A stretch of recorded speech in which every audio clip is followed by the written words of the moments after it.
स्वागत है आप लोगों का कनम डेव्स में। आज के इस वीडियो में हम फुटस्टेप्स ऐड करना सीखेंगे अपनी गोडोट गेम में।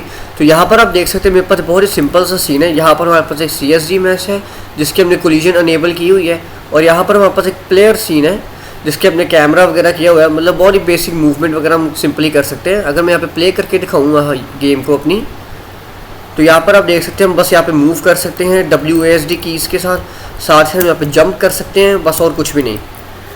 तो अब हम यहाँ पे फुटस्टेप्स ऐड करना सीखेंगे। तो सबसे पहले हम यहाँ पे फुटस्टेप के साउंड को ऐड करेंगे अपने इस गोडोट रेस्ट ट्री में। तो यहाँ पर मैं अपना फाइल एक्सप्लोरर खोलूँगा जहाँ पर मैंने अपनी म्यूज़िक की फुटस्टेप के साउंड को रखा हुआ है। तो यहाँ पर मैं सिंपली इसको फुटस्टेप के साउंड को क्लिक एंड ड्रैग करूँगा यहाँ पे गोडोट में। तो यहाँ पर आप देख सकते हैं मेरे पास फुटस्टेप की साउंड आ चुकी हैं। अब मैं यहाँ पे क्या करूँगा, मैं यहाँ पर अपने प्लेयर सीन पे जाऊँगा और यहाँ पर मैं एक नई नोड ऐड करूँगा जिसका नाम होगा ऑडियो स्ट्रीम प्लेयर 3D। फिर यहाँ पर इसके स्ट्रीम वाली प्रॉपर्टी में मैं अपना जो ये साउंड है फुटस्टेप की, इसको क्लिक एंड ड्रैग करूँगा यहाँ पे।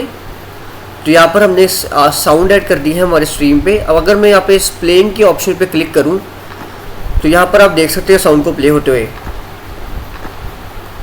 लेकिन यहाँ पर क्या हो रहा है कि साउंड ये बार बार लगातार प्ले नहीं हो रही है, क्योंकि जब भी हम फुटस्टेप को करेंगे तो हम चाहते हैं कि जब तक हमने अपनी WASD कीज़ को या मूवमेंट वाली कीज़ को प्रेस किया हुआ है तो हमारी वो साउंड बार बार प्ले हो। तो हम यहाँ पर क्या करेंगे, यहाँ पे जो फुटस्टेप साउंड पर क्लिक किया करेंगे, फिर यहाँ पर जो इम्पोर्ट की ऑप्शन है हम यहाँ पर जाएंगे और यहाँ पर हम जो लूप मोड लिखा हुआ है यहाँ पर हम डिटेक्ट फ्रॉम WAV की जगह हम यहाँ पर फॉरवर्ड को सिलेक्ट करेंगे। तो यहाँ पर फॉरवर्ड क्लिक करने के बाद हम यहाँ पे री इम्पोर्ट करेंगे। तो री इम्पोर्ट करने के बाद अगर मैं यहाँ पे दोबारा प्लेइंग पे क्लिक करूँ अपने इस ऑडियो स्ट्रीम प्लेयर 3D में, तो यहाँ पर आप देख सकते हैं वो साउंड बार बार लूप होती जा रही है।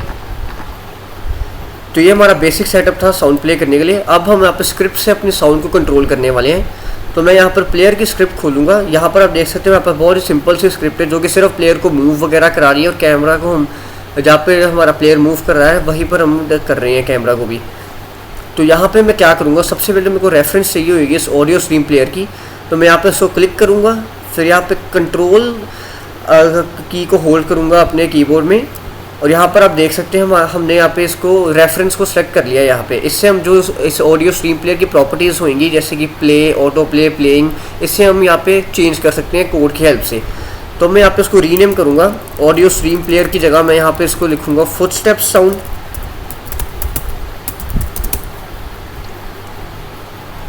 फिर मैं यहाँ पे क्या करूँगा, मैं यहाँ पे एक प्रोसेस फंक्शन बनाऊँगा। प्रोसेस फंक्शन हम यहाँ पे इसलिए बना रहे हैं क्योंकि हम जो है बार बार चेक करना चाहेंगे कि हमने कब कब अपनी WASD कीज़ या कोई भी और मूवमेंट कीज़ प्रेस की हुई हैं। अब मैं यहाँ पर एक वेरिएबल बनाऊँगा वेर मूविंग के नाम से। इसकी जो डेटा टाइप होएगी इसको हम बूल रखेंगे क्योंकि हम यहाँ पे ट्रू और फॉल्स वैल्यूज रखेंगे। फिर मैं यहाँ पर लिखूँगा input dot is action pressed. फिर यहाँ पे मैं लिखूँगा डाउन। फिर मैं यहाँ पे लिखूँगा और इनपुट फिर से डॉट इज एक्शन प्रेस्ड। इस बार मैं यहाँ पे अप लिखूँगा। मैं यहाँ पे फिर से लिखूँगा और input dot is action pressed. इस बार मैं यहाँ पे लिखूँगा लेफ्ट। फिर मैं यहाँ पे लिखूँगा और input dot is action pressed. यहाँ पे मैं लिखूँगा इस बार राइट। बाय द वे अगर आप ये सोच रहे हैं यहाँ पे डाउन, अप, लेफ्ट और राइट कहाँ से आए, तो यहाँ पे मैं सिंपली प्रोजेक्ट सेटिंग्स पे गया हूँ अपनी, और यहाँ पे मैंने इनपुट में पे एक्शंस ऐड किए हुए हैं। जब भी मैं अप का मतलब होएगा कि मैं W की प्रेस की है, लेफ्ट का मतलब होएगा कि मैंने A की प्रेस की है, और डाउन का मतलब मैंने S की प्रेस की हुई है, और राइट का मतलब मैंने D की प्रेस की है। तो यहाँ पर मैंने सिंपली बस इन्हें अलोकेट किया हुआ है। फिर उसके बाद अब मैं यहाँ पे क्या करूँगा, अब ये जो वेरिएबल होएगा वेर मूविंग, ये हमें एक ट्रू और फॉल्स देगा। इसका मतलब होएगा कि अगर हमने कोई भी डाउन, अप, लेफ्ट, राइट की प्रेस की है तो ये हमें एक ट्रू रिटर्न करेगा, और अगर हम कुछ भी नहीं प्रेस कर रहे तो ये हमें फॉल्स रिटर्न करेगा। तो मैं अब यहाँ पे क्या लिखूँगा, मैं इसके हिसाब से चाहता हूँ कि मेरी साउंड कब प्ले हो।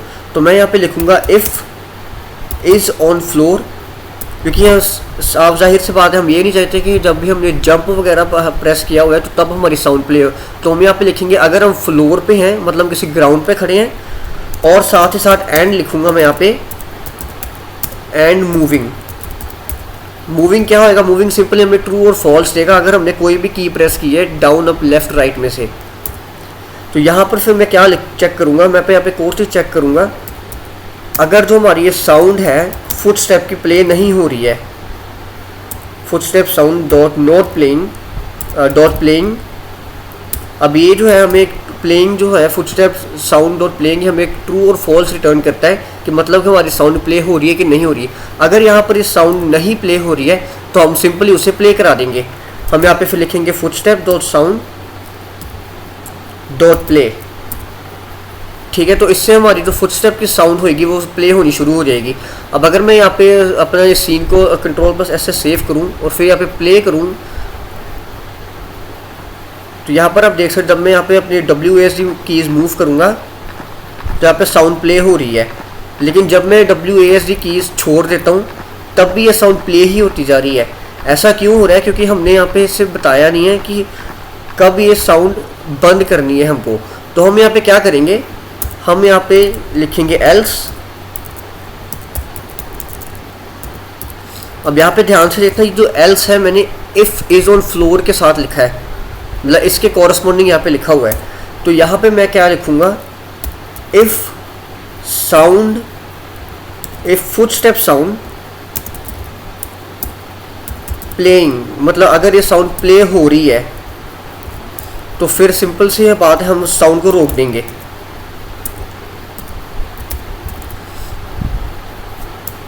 तो मैं यहाँ पे लिखूंगा फुटस्टेप दो साउंड दो स्टॉप। अब यहाँ पर क्या हो रहा है, हमने यहाँ पे चेक किया इफ़ जब भी हम फ्लोर पे होंगे और साथ ही हमारा मूविंग जो है वो ट्रू या फॉल्स होएगा। ट्रू फॉल्स का मतलब ये है अगर हमने WASD की प्रेस की हुई है तो वो ट्रू रिटर्न करेगा, मतलब कि हम मूव कर रहे हैं। अगर हमने यहाँ पे WASD कीज़ नहीं प्रेस की हुई है, मतलब हम मूव नहीं कर रहे हैं, हम या तो स्टेबल है या हम हवा में हैं, मतलब जंप वगैरह कोई किया हुआ है, तो उसके हिसाब से अगर साउंड प्ले नहीं हो रही होगी तो हम प्ले करा देंगे। फिर यहाँ पे हमने एल्स लिखा है, एल्स मतलब कि अगर जो इसकी कॉरस्पॉन्डिंग हमने एल्स लिखा है इस वाली इफ स्टेटमेंट की, एल्स का मतलब यहाँ पर होगा अगर हम किसी ग्राउंड पर नहीं हैं, साथ ही साथ हम मूव नहीं कर रहे हैं, कोई भी एक्शन की हमने प्रेस नहीं की हो यहाँ पे डाउन लेफ्ट राइट अप, तो तब हम चेक करेंगे। अगर तो हमारी साउंड तब प्ले हो रही है तो हम उसे स्टॉप कर देंगे। तो यहाँ पर अगर मैं कंट्रोल प्लस एस से सीन सेव करूँ, यहाँ पे प्ले करूँ, यहाँ पर आप देख सकते हो जब भी मैं चल रहा हूँ साउंड प्ले हो रही है। फिर मैं जब यहाँ पे छोड़ देता हूँ अपनी WASD कीज़ को तो साउंड नहीं प्ले हो रही। यहाँ पे आप देख सकते हैं अगर मैं WASD कीज़ प्रेस करूँ, मैं जंप भी करता हूँ तो साउंड नहीं प्ले हुई। तो इस तरीके से हम सिंपली फुटस्टेप्स ऐड कर सकते हैं अपनी गेम के अंदर। वीडियो अगर पसंद आए तो वीडियो को लाइक करें, चैनल को सब्सक्राइब करें और मैं मिलता हूँ आपसे अगली बारी। Good bye.